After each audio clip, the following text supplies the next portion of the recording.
ಮಾನವೀಯ ಸ್ನೇಹಿತರ ಒಕ್ಕೂಟ. ಜಿಲ್ಲಾ ವಾರ್ತೆ ಓದುತ್ತಿರುವವರು ಚೀರಂಡ ಚಂಗಪ್ಪ ಪೊನ್ನಂಪೇಟೆ. ರಸ್ತೆ ಸಾರಿಗೆ ಮತ್ತು ಹೆದ್ದಾರಿ ಸಚಿವಾಲಯವು ಬುಧವಾರ ಹೆದ್ದಾರಿಯಲ್ಲಿ ತೊಂದರೆ ಇಲ್ಲದ ಪ್ರಯಾಣಕ್ಕೆ ಅನುಕೂಲವಾಗುವಂತೆ ಫಾಸ್ಟ್ಯಾಗ್ ಆಧಾರಿತ ವಾರ್ಷಿಕ ಪಾಸನ್ನು ಪರಿಚಯಿಸುವುದಾಗಿ ಘೋಷಿಸಿದೆ.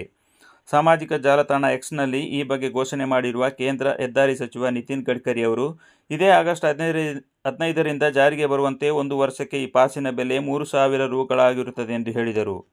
ಇತ್ತೀಚಿನ ಫಾಸ್ಟ್ಯಾಗ್ ಪಾಸ್ ಕಾರು, ಜೀಪು ಮತ್ತು ಇತರೆ ವಾಣಿಜ್ಯೇತರ ಖಾಸಗಿ ವಾಹನಗಳಿಗೆ ಇದನ್ನು ಸಕ್ರಿಯಗೊಳಿಸಿದ ದಿನಾಂಕದಿಂದ 1 ವರ್ಷದವರೆಗೆ ಅಥವಾ 200 ಟ್ರಿಪ್ಗಳಿಗೆ ಯಾವುದು ಮೊದಲು ಬರುತ್ತದೆಯೋ ಅದರವರೆಗೆ ಮಾನ್ಯವಾಗಿರುತ್ತದೆ ಎಂದು ತಿಳಿಸಿದರು.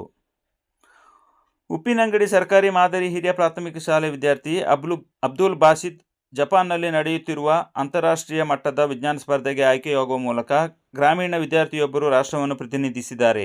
ಬೆಳ್ತಂಗಡಿ ತಾಲೂಕಿನ ಕಡವಿನಬಾಗಿಲು ನಿವಾಸಿ ಇಲಿಯಾಸ್ ಪಾಷಾ ಹಾಗೂ ಸಬಿಯಾ ದಂಪತಿಯ ಪುತ್ರನಾದ ಬಾಸಿತ್ ತಾನು ಅನ್ವೇಷಿಸಿದ್ದ ಸೀವಿಂಗ್ ಚೇರ್ ಫಾರ್ ಹ್ಯಾಂಡಿಕ್ಯಾಪ್ಸ್ ಎಂಬ ವಿಜ್ಞಾನ ಮಾದರಿಯನ್ನು ಜಪಾನ್ನಲ್ಲಿ ಇದೇ ಜೂನ್ 15ರಿಂದ 21ರವರೆಗೆ ನಡೆಯುತ್ತಿರುವ ಅಂತಾರಾಷ್ಟ್ರೀಯ ವಿಜ್ಞಾನ ಸಮ್ಮೇಳನ ಸುಕುರಾದಲ್ಲಿ ಪ್ರದರ್ಶನಕ್ಕೆ ಇಡಲಾಗಿದೆ.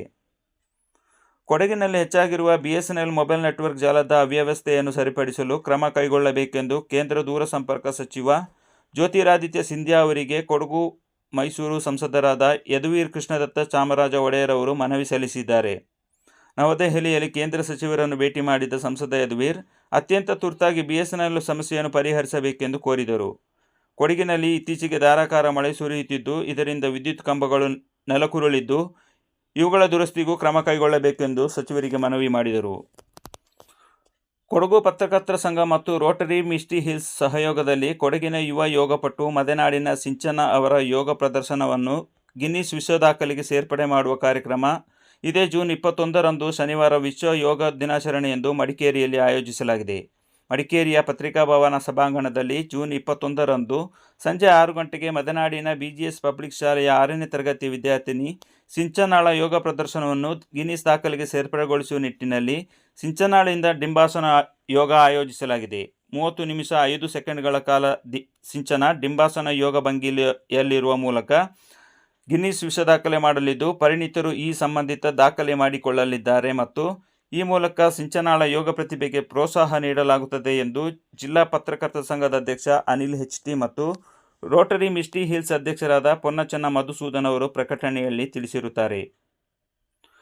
ಮಡಿಕೇರಿಯ ಹಿಲ್ ರಸ್ತೆಯಲ್ಲಿ ಬಿಳಿ ಮಾರುತಿ ಕಾರಿನ ಒಳಗಡೆ ಮೃತದೇಹವೊಂದು ಪತ್ತೆಯಾಗಿದೆ. ಮೃತರನ್ನು ಮಡಿಕೇರಿ ನಿವಾಸಿ ಭಾಷಾ ಎಂದು ಗುರುತಿಸಲಾಗಿದ್ದು, ಅತಿಯಾಗಿ ಮದ್ಯಪಾನ ಸೇವಿಸಿ ಕಾರಿನಲ್ಲಿ ಮೃತಪಟ್ಟಿರುವುದಾಗಿ ಶಂಕಿಸಲಾಗಿದೆ. ಘಟನೆ ಸ್ಥಳಕ್ಕೆ ಮಡಿಕೇರಿ ಪೊಲೀಸರು ಭೇಟಿ ನೀಡಿ ಪರಿಶೀಲನೆ ನಡೆಸಿ ಮುಂದಿನ ಕ್ರಮ ಕೈಗೊಂಡಿದ್ದಾರೆ.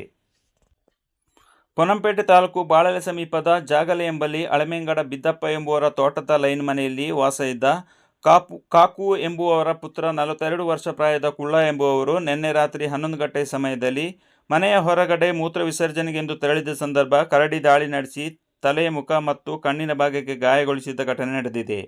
ಘಟನೆಯ ನಂತರ ಗಾಯಾಳುವನ್ನು ಗೋಣಿಕೊಪ್ಪಲು ಪ್ರಾಥಮಿಕ ಆರೋಗ್ಯ ಕೇಂದ್ರದಲ್ಲಿ ಪ್ರಥಮ ಚಿಕಿತ್ಸೆ ಕೊಡಿಸಿದ ನಂತರ ಹೆಚ್ಚಿನ ಚಿಕಿತ್ಸೆಗಾಗಿ ಆತನನ್ನು ಮೈಸೂರಿನ KR ಆಸ್ಪತ್ರೆಯಲ್ಲಿ ದಾಖಲಿಸಲಾಗಿದೆ. ಘಟನೆಯ ಸುದ್ದಿ ತಿಳಿದ ರಾಜ್ಯ ವನ್ಯಜೀವಿ ಮಂಡಳಿ ಸದಸ್ಯ ಸಂಕೇತ್ ಪೂವಯ್ಯ ಮೈಸೂರಿನ KR ಆಸ್ಪತ್ರೆಗೆ ತೆರಳಿ ಗಾಯಾಳುವಿನ ಯೋಗಕ್ಷೇಮ ವಿಚಾರಿಸಿ ವೈದ್ಯರೊಂದಿಗೆ ಚರ್ಚಿಸಿ ಉತ್ತಮ ಚಿಕಿತ್ಸೆ ಹಾಗೂ ಆತನ ಯೋಗಕ್ಷೇಮವನ್ನು ನೋಡಿಕೊಳ್ಳುವಂತೆ ಕೋರಿಕೊಂಡಿರುವುದಾಗಿ ತಿಳಿದುಬಂದಿದೆ.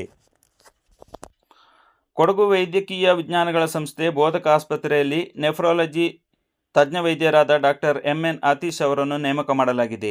ಜಿಲ್ಲೆಯಲ್ಲಿ ಮೂತ್ರಪಿಂಡ ಸಂಬಂಧಿತ ಸಮಸ್ಯೆ ಇರುವವರು, ಡಯಾಲಿಸಿಸ್ ಮಾಡಿಸುತ್ತಿರುವವರು ಹಾಗೂ ನೆಫ್ರಾಲಜಿಗೆ ಸಂಬಂಧಿಸಿದ ಯಾವುದೇ ಸಮಸ್ಯೆಗಳಿದ್ದಲ್ಲಿ ಹಾಗೂ ನಿಯಮಿತ ಆರೋಗ್ಯ ತಪಾಸಣೆ ಮಾಡಿಸಿಕೊಳ್ಳಲು ಪ್ರತಿ ವಾರದ ಬುಧವಾರದಂದು ಕೊಡಗು ವೈದ್ಯಕೀಯ ವಿಜ್ಞಾನಗಳ ಸಂಸ್ಥೆ ಬೋಧಕ ಆಸ್ಪತ್ರೆಗೆ ಭೇಟಿ ನೀಡಿ ಇದರ ಸದುಪಯೋಗವನ್ನು ಪಡೆದುಕೊಳ್ಳುವಂತೆ ಕೋರಲಾಗಿದೆ.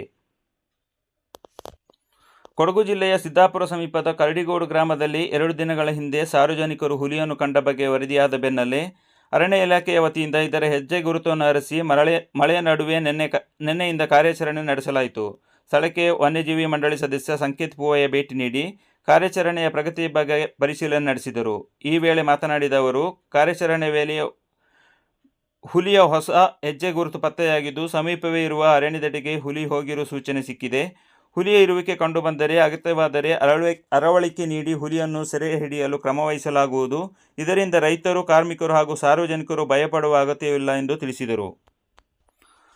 ಕಳೆದ 3 ದಿನಗಳಿಂದ ಎಡೆಬಿಡದೆ ಸುರಿಯುತ್ತಿದ್ದ ಮಳೆ ನಿನ್ನೆ ಮಧ್ಯಾಹ್ನ ನಂತರ ಸ್ವಲ್ಪ ಮಟ್ಟಿಗೆ ಇಳಿಮುಖಗೊಂಡಿದೆ.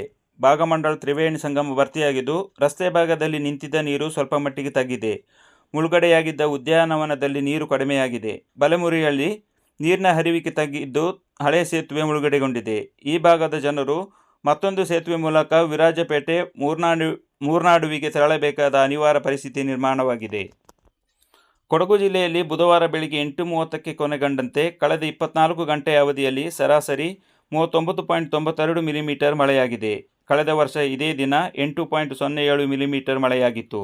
ಜನವರಿಯಿಂದ ಇಲ್ಲಿಯವರೆಗೆ 1029.43 ಮಿಲಿಮೀಟರ್ ಮಳೆಯಾಗಿದೆ. ಕಳೆದ ವರ್ಷ ಇದೇ ಅವಧಿಯಲ್ಲಿ 504.49 ಮಿಲಿಮೀಟರ್ ಮಳೆಯಾಗಿತ್ತು. ಇಲ್ಲಿಗೆ ಜಿಲ್ಲಾ ವಾರ್ತೆ ಮುಕ್ತಾಯವಾಯಿತು. ನಮಸ್ಕಾರ.